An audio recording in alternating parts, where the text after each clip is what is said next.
9 a.m., September 2nd, 31 BC. By the time the sun sets today, one man will emerge the most powerful on Earth.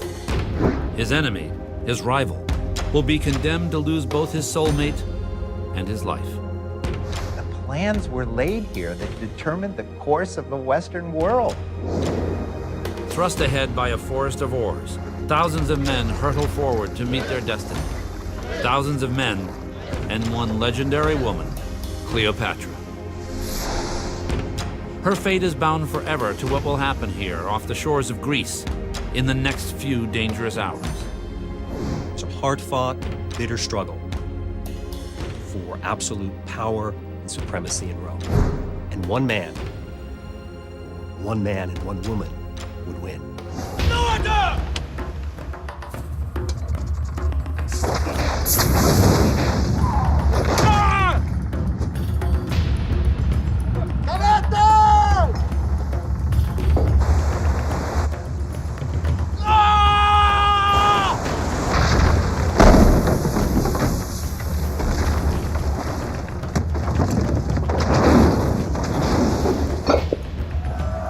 It is called the Battle of Actium.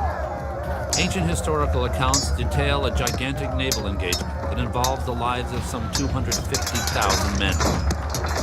A showdown that shapes the course of Western civilization and changes the history of the world forever.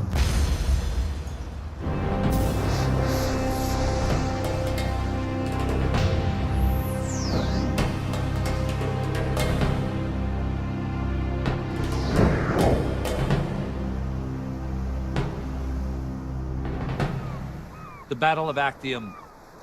It's one of the most famous battles in history, and one of the most controversial. Skeptics say it never happened, that the ancient accounts are a web of lies and propaganda.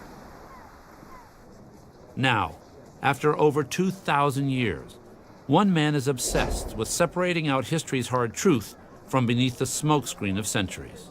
The problem is the battle occurred during a time of intense propaganda. And it was within the interests of the victor to present a story of the battle that conformed with the propaganda he had been giving out before the battle occurred. In his search for solid evidence, Bill Murray at the University of South Florida resorts to an advanced scientific arsenal. Back end of it, but that's okay. From X-rays of ancient weapons to a large-scale map of the battle based on satellite imaging. It demands a new kind of research, part cutting-edge science, part dirt archaeology. But there's only one way to test his latest theory. He will have to travel to Greece, to an ancient site near where the Battle of Actium actually took place.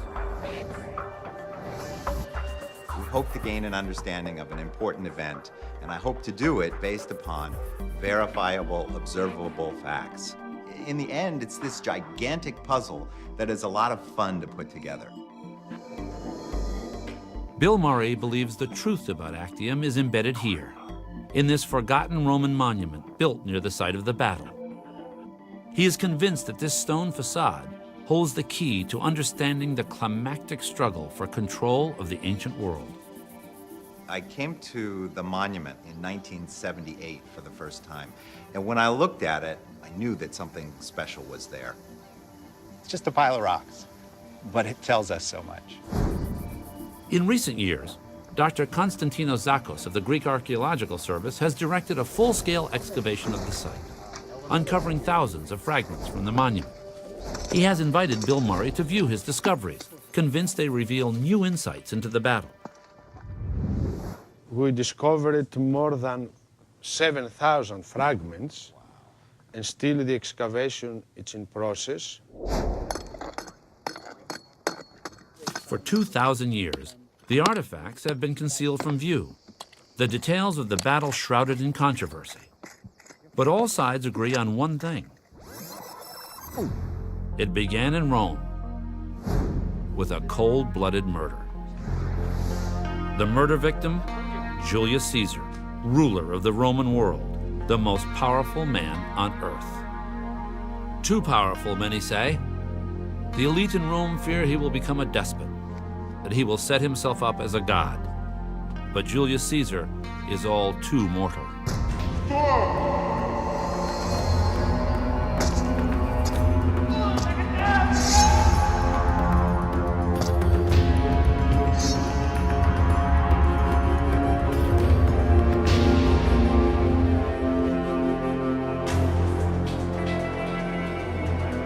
Even before the blood-soaked body of Caesar is cold, the power struggle begins.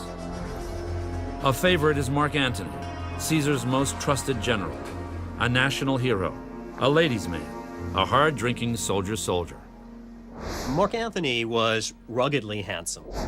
Professor Robert Gerval at UCLA has analyzed the ancient accounts. Big, brave, strong, virile guy. His family claimed descent from the Greek god Hercules, and Antony liked to play the part. Sometimes impulsive, always charismatic. To the men, he is one of their own. If we're trying to find a modern comparison in the American political experience, I might choose a young Teddy Roosevelt or John F. Kennedy in terms of their popular appeal, their charisma, their sense of being a courageous leader, and honest.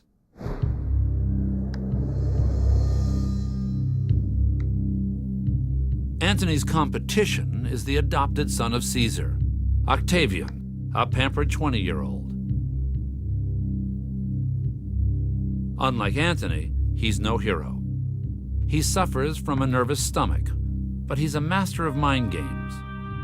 I find him an extremely interesting man, and yet I don't think I would have liked him. He would have been a rather cold fish. Shrewd and calculating where Antony is impulsive, he knows when to lie in wait and when to strike. Octavian had a bad reputation before Actium in the ancient sources. He's described as ruthless, cruel, ambitious, and at the same time frail, sickly, effeminate, cowardly. The only clue, perhaps, that he is destined for greatness, an unnerving gaze that chills his enemies. The two rivals, Octavian and Antony, split in half the Roman world that is Caesar's legacy. Octavian will take the west, Antony the east. As if to clinch the deal, Antony even marries Octavian's beautiful sister, Octavia. The precarious balance of power might have lasted. It might have, if in 40 BC, Antony hadn't met a woman like no other. Cleopatra was a remarkable woman, unique. It's hard to think of any other woman in history or today that can compare with the Egyptian queen. Cleopatra VII of the Ptolemy dynasty is not Egyptian at all. She is Macedonian, heir to the empire of Alexander the Great. The historian Plutarch relates how Antony meets Cleopatra on an official diplomatic mission. The attraction of her person, joining with charm of her conversation, and the character that attended all she said or did, was something bewitching. Antony was reckless, acted on the spur of the moment, often honestly and with emotion. Cleopatra was more patient, calculating, and looking ahead. In some ways, she was much more like Octavian than she was like Antony. If power is the ultimate aphrodisiac, then Cleopatra is irresistible. For she is the most powerful woman on earth. When Antony spends the winter of 40 BC with Cleopatra, Octavian suspects his rival has been seduced by her power. He realizes that together, Antony and Cleopatra pose a threat to his ambitions. Octavian's fears are more than justified. Bankrolled by his lover, Cleopatra, Antony builds a formidable armada. Why is he building big ships? I have a suspicion that he is building them so that he can use them to attack cities in his attempt to wrest control of Italy from Octavian. At the business end of Antony's massive dreadnoughts is an awesome piece of ancient engineering. A ram cast from as much as 3 tons of bronze. Oh, that's heavy. At the monument site, Dr. Zakos has found a bronze fragment he suspects may have come from the ram of one of Antony's ships that actually fought at Actium. Wow. You're touching history here. Exactly. In the water, it would come toward you like this. But while the tools of war are being assembled, the war of words is just as intense. With the skill of a modern-day spin doctor, Octavian masterminds propaganda to recast his rival as a decadent fool. He posed with her for portrait paintings and statues, he representing Osiris or Dionysus, and she Selene or Isis. This, more than all else, made him seem to have been bewitched by her through some enchantment. Antony was the first Roman to make a woman his partner. And she was a partner in his political ambitions, his military campaigns and strategies, and above all, in his public image and identity. To defend Cleopatra, Antony does his best to boost her image with his troops. He has special coins minted to give her a take-charge aura of sternness and authority.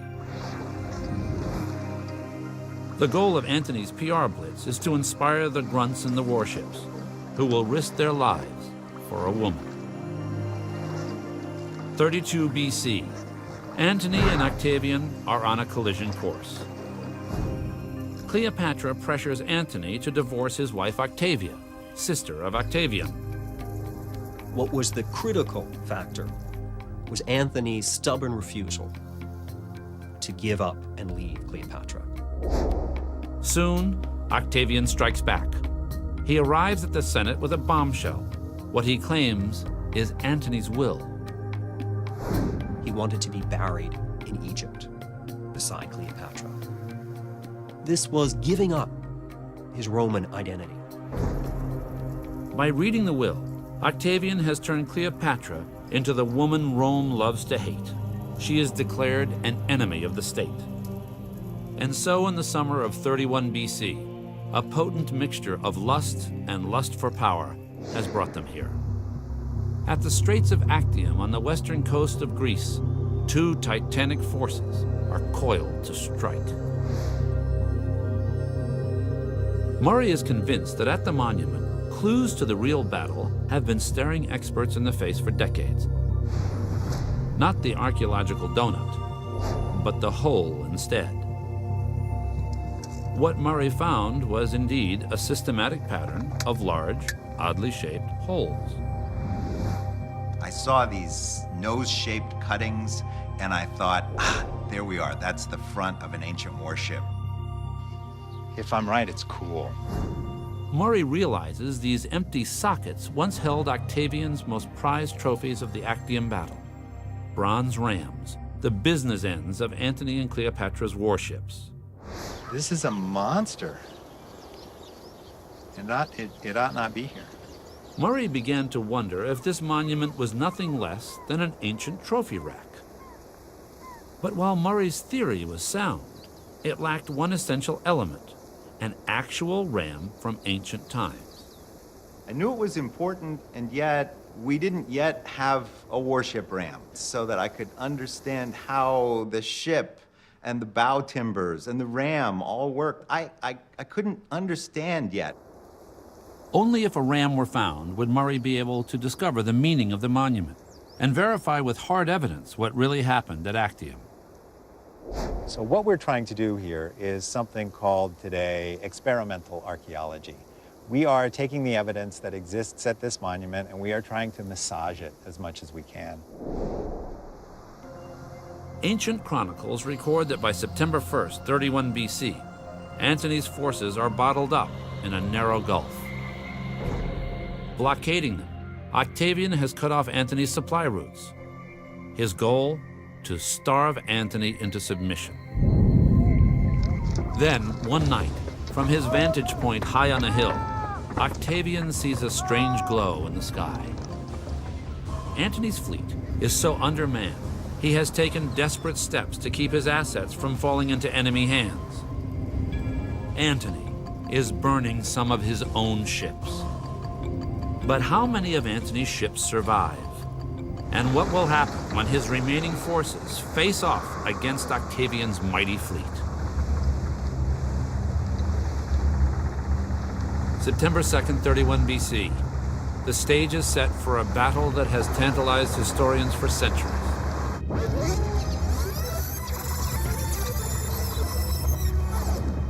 A discovery off the coast of Israel 2,000 years later will finally allow archaeologists to assess the power of the forces arrayed at Actium. For the first time, a completely intact warship ram is pulled from the Bay of Athlete. This priceless find now rests in the National Maritime Museum in the city of Haifa. I walk into the basement of the National Maritime Museum, and there I see this gigantic three-dimensional object. I noticed this very odd shape, and that odd shape I had seen somewhere else. And then I remembered, I had seen it at Nicopolis in 1978. At that time, it all snapped. I thought, aha, this ram is going to be able to help me to explain how those sockets at Augustus's monument actually worked. Using this bronze Rosetta Stone, Murray can now go back to the monument and unlock its secrets. By analyzing the ram sockets, he can reveal the size of the ships and the true scale of the battle on that day 2,000 years ago. September 1st, 31 BC. Antony and Cleopatra's fleet is trapped inside the Gulf of Ambracia, his men encamped on the beach. Octavian's blockading naval forces are arrayed outside and camped nearby. What actually happened that day over 2,000 years ago remains clouded by controversy, distorted by time.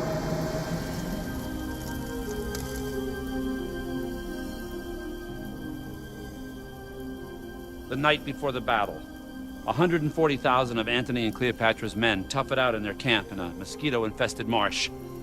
Good luck tomorrow, boys. I'm gonna be in my motorhome. They're camping down in this low marshy area. They get bit by mosquitoes. Some of them get malaria. They become lethargic. They feel terrible.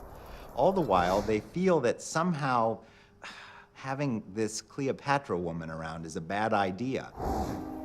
To make things worse, they are haunted by an unnerving sight. The campfires of Octavian's soldiers, flickering just a few miles away. While Antony's men sit it out, their fate is caught in a tug-of-war between a handful of generals and a headstrong queen. Antony's generals resent Cleopatra to the man. The very presence of a woman, of Cleopatra on the battlefield, was an outrage to most of Antony's generals. Cleopatra, however, had brought the ships, had brought the treasury that supplied most of the provisions for the soldiers. The queen insists their best hope is to fight their way out of the Gulf. If they can preserve as much of their navy as possible, they'll survive to fight another day. Antony's generals had urged him to retreat by land. According to the ancient sources, it was Cleopatra that insisted on a naval battle. When Antony agrees with Cleopatra, the generals go ballistic. Can they smell defeat, or do they just resent being commanded by a woman? For Octavian and his men, the mood is decidedly upbeat. More than 100,000 strong, they are rested, and they have confidence in the man upstairs. He may be coldly calculating, he may be a loner, but Octavian is nobody's fool, and tonight he gets a lucky break. In Octavian's tent, a secret guest has joined them. Dellius, one of Antony's most trusted generals, has defected, and he's brought with him all of Antony's battle plans. Octavian couldn't have asked for a better spy, at a better time.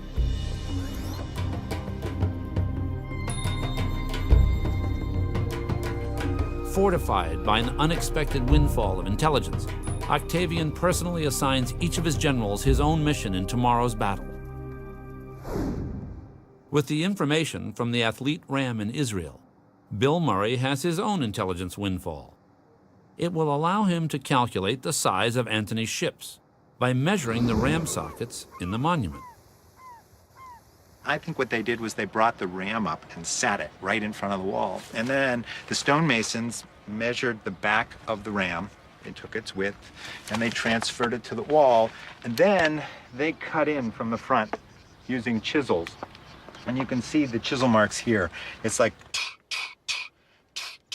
Using the ram sockets, Murray could calculate not only the size of the ram itself, but also the relative mass of Antony and Cleopatra's mightiest dreadnoughts. We've got half of the ram here in this block. So what we do is we just double it. So it means that the width of the ram is 140 centimeters, which means it's a big ram.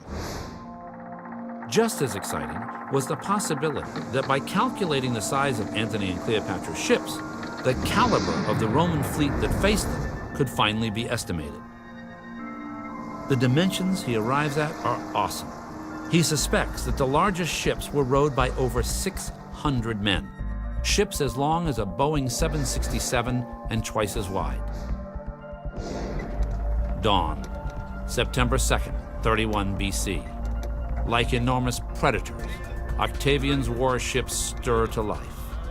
To give you an idea of the scale, this ship, which we see here, it's 1.5 inches long, but in reality would have been about 150 feet in length. When we take 60 of these, which would have been in a squadron, and put them side by side, you can see how long they stretch.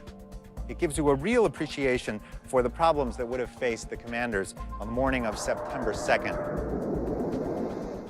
Antony hopes to strike a stunning blow against his enemy, then catch the wind and get away back to Egypt.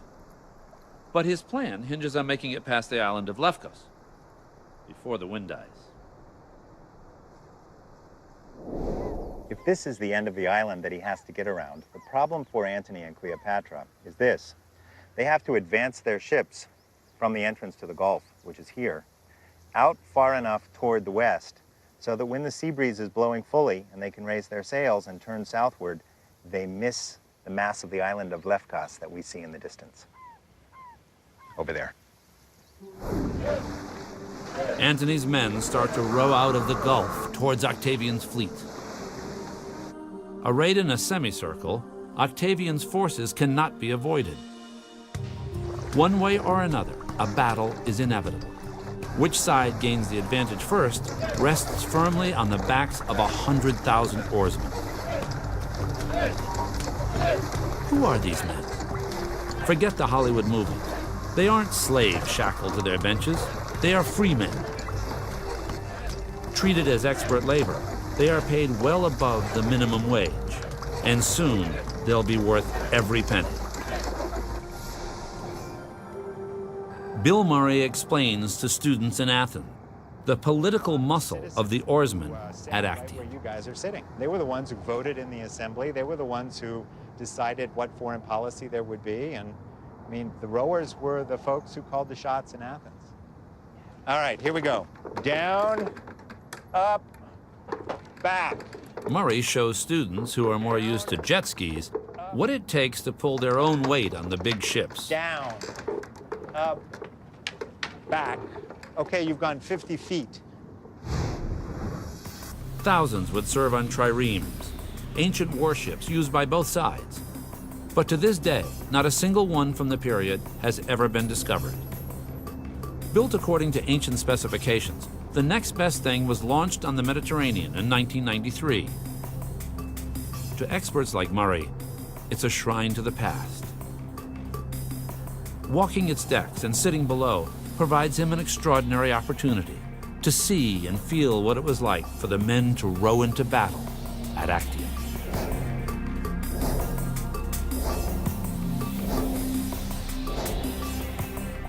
You got to remember that this is a trireme. As far as ships go of the time of the Battle of Actium, it's a small ship. I'm sitting on a baby here. The biggest ships that were in the battle were much, much fatter, much, much broader.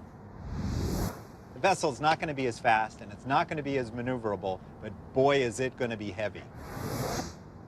And you can get this in your mind's eye when you're sitting here, this complete feeling as when you're on a sailboat or when you're on a big ship and it's moving through the water. It's not just the sound, it's this entire feeling that comes into the center of your chest as the boat goes through the water.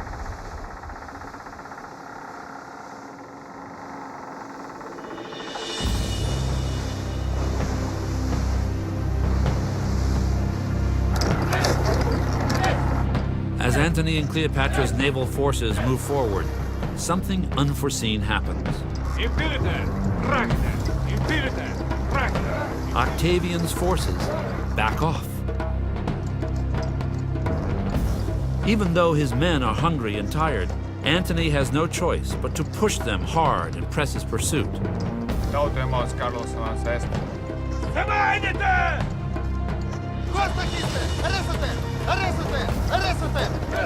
Like the pistons of a turbocharged engine, Antony's oarsmen shift into high gear. Relentlessly, Antony's fleet is closing the gap. His ships aren't within ramming distance, not yet.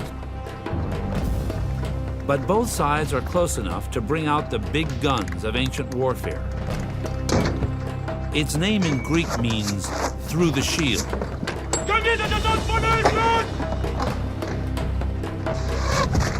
The catapult.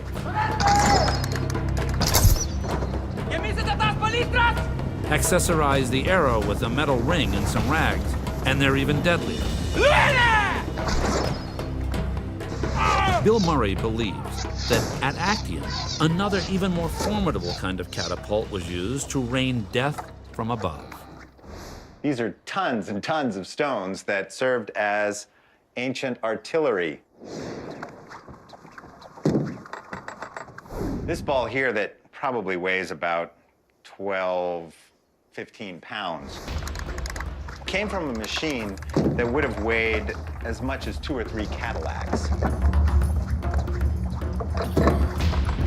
These kind of balls here would be used against soldiers.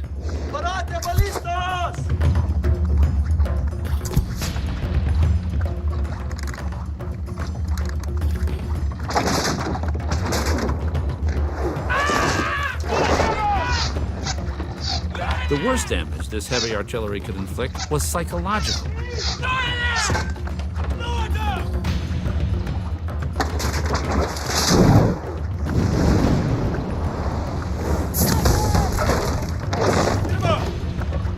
The balls hit with such force, they could literally blow a man apart and strike terror into all those splattered with the victim's blood.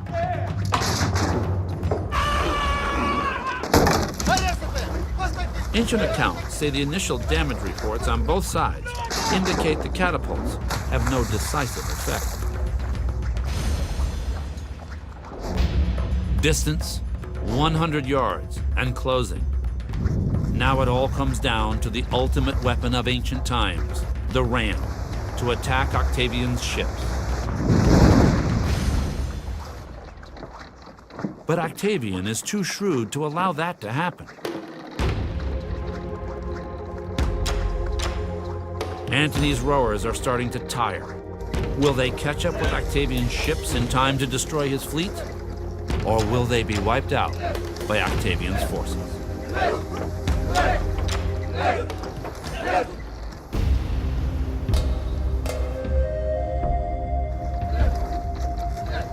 Mark Antony's forces struggle to row within ramming distance of Octavian's retreating fleet. With her 60 ships, Cleopatra is positioned behind Antony's right flank. She bides her time, ready to stay or flee, depending on the outcome of the next dangerous half hour. Octavian's propaganda machine will later accuse Cleopatra of sitting it out to avoid losing her ships. Murray doesn't see it that way. Now, she's not bearing the brunt of the fighting in the front line, but In the terms of Hellenistic warfare, we know that that second line was a very, very important line because it kept the enemy from shooting through the gaps between the individual ships and the front lines. My conclusion is she played a very large part in this whole enterprise. Cleopatra knows that the victory will be theirs if their fleet can catch Octavian's forces and smash them with the huge bronze rams on the front of their enormous ships. Murray believes he can unlock the age-old secrets of this formidable weapon, now that he has an ancient ram as his key to the puzzle. This timber here explained for us how that ram works, because these are the pieces that transfer the shock of the terrible collision resulting from a ramming blow to the bottom timbers of the hull of the vessel. If these timbers don't do their job, the vessel will fail and everybody on board will die. This one's big. The ones from Actium would be 4 times this size and even larger. What we learned after examining the timbers was the fact that this monstrous piece acts as a big shock absorber. And that's the key right there, because when this weapon runs into an opposing ship, the shocks are transmitted down along this timber into the bottom planks that make up the vessel. So if the ramming timber and whales are this big for this weapon here, then the one that is on the largest ram at the Battle of Actium is this big. Often weighing as much as 3 tons, each ram warhead is an extraordinary creation. But Murray didn't realize how extraordinary until he subjected it to in-depth analysis by X-ray. The results were astonishing. We just marvel at what was accomplished 2,000 years ago, 2,300 years ago. When you cast something this big, you tend to get bubbles in the metal. And the process of controlling the cooling of the melt of the metal that goes into the ram is one that determines how sound the eventual piece of metal is. The X-rays revealed the ram was ingeniously designed. The front of the ram, which bears the brunt of the impact, has no imperfections to give it maximum strength where it counts. What you find is evidence for the technological superiority of the bronze founder. Not only were they making a very, very large weapon in a single pour, but they were getting a very, very high-grade quality of cast. Scientists believe the ram functioned as the ship's warhead to inflict tremendous damage. It's not easy to create a weapon like this. They had to have 30, 40, 50 furnaces arranged in a circle, we presume, and then time the opening of the gates so that the metal all came out at the same point and went into this cast. That's to make one ram. How about to make the 630 rams that are represented on the ships at the Battle of Actium? It gives us an understanding and appreciation for the kind of expertise that these people had and applied to their military. They were able to produce a casting grade that today we call aircraft grade in quality. It's efficient, it's well made, it's technologically superior, and it's beautiful. Just how strong is the impact? Imagine a freight train hitting a brick wall at 100 miles per hour. Murray concludes that the ramming force of Antony's attack will be decisive, but Antony will have to catch them first, and ancient chronicles indicate that's exactly his problem.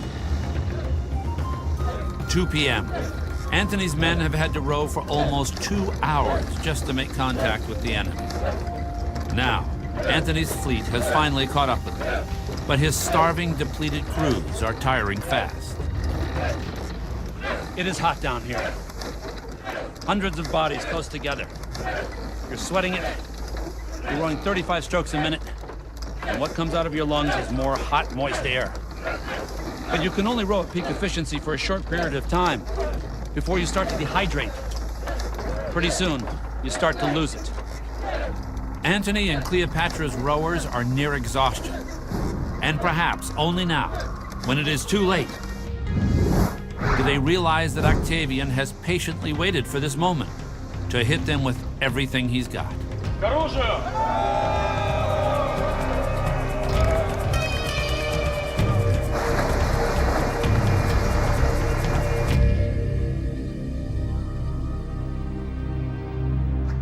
Backing away from Antony's fleet, Octavian has done more than push Antony's rowers to the brink of exhaustion. He has lured them out into the open sea. Here, the widening gaps between Antony's ships will make them vulnerable to attack. Now it's time for Octavian's Roman marines to do battle. For the men who survived the catapult barrage, it's payback time. If the oarsmen are the muscle of the warship, these marines are its killing machines, each with his own deadly specialty. 4 p.m. Using his almost 2-to-1 advantage, Octavian's fleet assaults each of Antony's giant ships from the rear and sides. The Roman writer Plutarch described it this way. There were always 3 or 4 vessels of Caesar's about one of Antony's, pressing them with spears, javelins, poles, which they flung among them. Antony's men using catapults also to pour down missiles from wooden towers. As the enemy ships move within 100 yards of each other, the fierce barrage intensifies.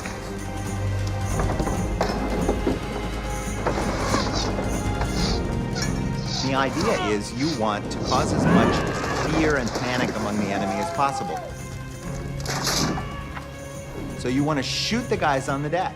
So as these ships are rowing faster and faster, and you hear the people urging on the oar crews, and the oars are splashing, splash, splash, splash, and you've got these volleys of arrows and projectiles and stones going back and forth.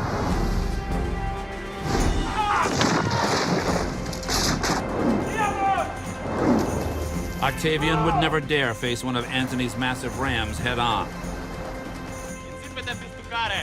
But now he can ram them from the sides, where they're all too vulnerable.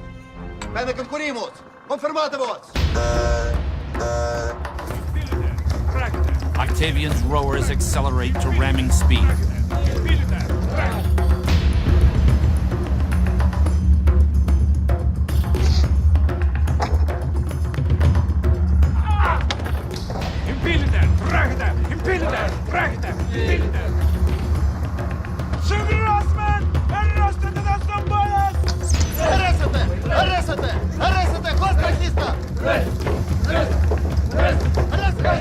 Slowly, relentlessly, the ship builds momentum, and for those in its path, there is no escape.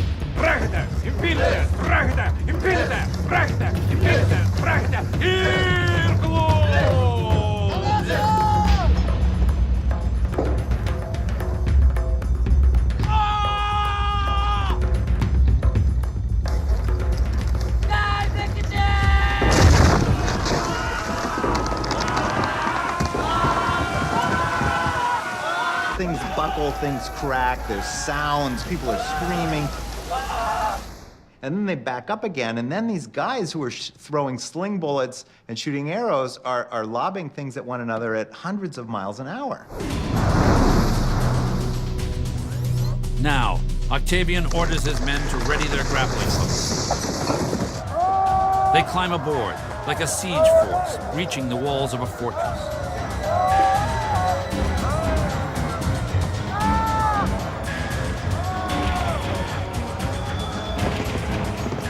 A conflict that began with the clash of the mightiest ships of ancient times will end at the point of a sword. On the defensive against a confident enemy, Antony's Marines are a motley army of Greeks, Italians, and Syrians. They do not burn with the desire to save him. Their only common cause? Survival. 4:30 p.m. Cleopatra sees that the tide has turned against them. She orders a signal flag raised to alert her 60 ships.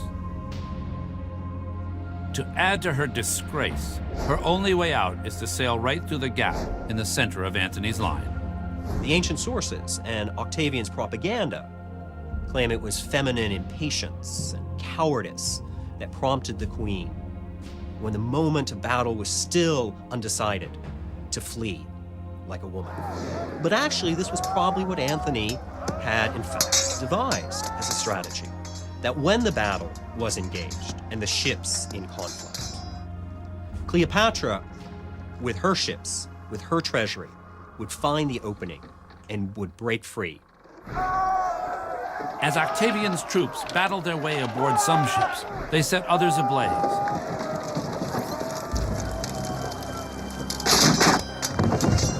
The Greek historian Dio Cassius writes, The fire spread to the encircling walls and descended into the hold.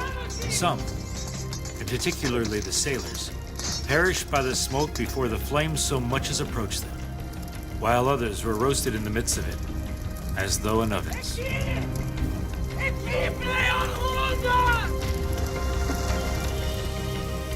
Many of Antony's men choose to end their own lives. For them, as for the Romans, suicide in battle is an honorable death, and more merciful than being burned alive. Historian Dio Cassius reports. Those alone found a death that was tolerable, who were killed by their fellows in return for the same service, for they not only had no tortures to endure, but when dead, had the burning ships for their funeral pyres. 5 p.m.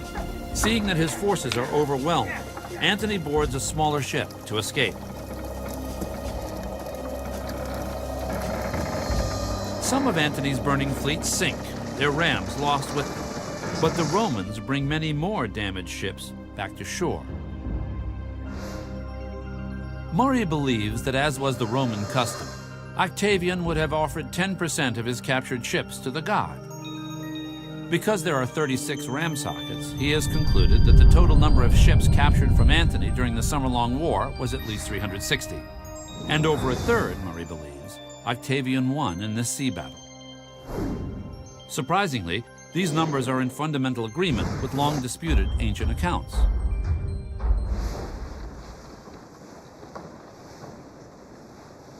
While the exact extent of the battle remains a source of controversy, experts do agree that Antony's commitment to Cleopatra is unshaken. By 6 that evening, he joins her on her flagship. Historians report that the defeated Antony is inconsolable. He and Cleopatra must have shared the chilling awareness that their cause is lost, that now they are fighting for their lives. They chart a course back to Egypt, but nowhere will they be safe. Wherever they go, Octavian will come after them. And for Octavian, the Battle of Actium will not be won until he has hunted down Antony and Cleopatra and destroyed them.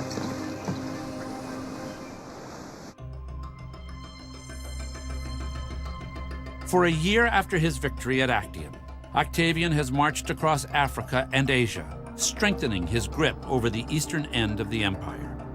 One of Octavian's favorite sayings was festina lente, hasten slowly. And that's what Octavian did after Actium. By the time Octavian, almost a year after Actium, invaded Egypt, Antony and Cleopatra were alone. August 1st, 30 BC, Octavian approaches the gates of Alexandria, the last stronghold of Antony and Cleopatra. Now, as the Romans tighten the noose around the city, Antony has his worst fears confirmed. When he gazes into the harbor, he sees his own rowers raise their oars in surrender to Octavian. Now, as even his own most loyal troops desert him, Antony takes refuge behind the walls of Alexandria. Plutarch gives a story that Antony had a trusted slave called Eros. And Antony had asked Eros to take his sword and to drive it into his chest. But it's one command Eros does not obey. It is well done, Eros, said Antony. You show your master how to do what you had not the heart to do yourself. But death does not come quickly. He chooses to die with Cleopatra. Plutarch describes the moment. Those that were present say that nothing was ever more sad than this spectacle. to see Antony, covered all over with blood and just expiring, thus drawn up, still holding up his hands to her, and lifting up his body with the little force he had left. Historians point to these ancient accounts of their final moments together as proof that their bond went deeper than power politics. If Antony really didn't love Cleopatra, he surely fooled everyone in Rome and everyone in history. Anthony, at any time, could have repudiated the queen, removed her from power, returned to Rome, but he didn't. Now, with Antony dead, Cleopatra is powerless. Octavian's soldiers imprison Cleopatra in her own palace. There she receives a surprise visitor, Octavian himself. He has come to meet the woman he has slandered as a harlot, and he will later write that even now, she is trying to seduce him. Or is that only propaganda too? Octavian wants her alive, as his prisoner. Even more precious than the rams he won at Actium, she will be his human trophy. Cleopatra plays for time, to orchestrate her own suicide. Some experts believe that Cleopatra had already experimented with different poisons to find the most fast-acting and painless one. It was said that she used live prisoners as her guinea pigs to test the poison's toxic effects. This basket holds the instrument of death, which most ancient accounts say she chose, but not all agree. Plutarch, who gives us the story of the basket of figs and the asp, admits that no one actually knows how Cleopatra died. If Cleopatra does die from the asp, its venom is more than just a swift way to end it all. A symbol of the sun god, the snake holds a sacred meaning. She believes that death by its venom will make her a deity in the next world. Cleopatra is the last of the pharaohs. After she and Antony die, Octavian assumes the name Caesar Augustus and founds the Roman Empire. Few Romans would have believed, would have imagined that this sickly young man would become the greatest of the Roman emperors, which he did. The Battle of Actium becomes the foundation myth of the Roman Empire. To glorify his triumph, Emperor Augustus builds a city at the site of his battle camp. He names it Nicopolis, Victory City. He was following here the tradition of Alexander the Great, who had founded victory cities throughout the East and his conquests. The city is intended as a boost to the local economy and a perk for loyal veterans who fought for him against Antony. At the monument, ancient visitors could marvel at the rams of Antony and Cleopatra's ships, trophies displayed for all the world to see. Over the centuries, Caesar Augustus's victory city has crumbled, but the towering legacy of his victory changed the world. It was a raised platform. With Augustus, the first Roman emperor, we get a Western orientation. It's not coming out of East, it's not Alexandrian, it's not Greek, it's Latin, it looks toward Europe, and that sets up Western European history of which we are all the product. So you can say that the modern world evolves out of the events resulting from the Battle of Actium. Ironically, the last great naval battle of ancient times brings the longest period of peace in history, 300 years. All of it from a single moment in time.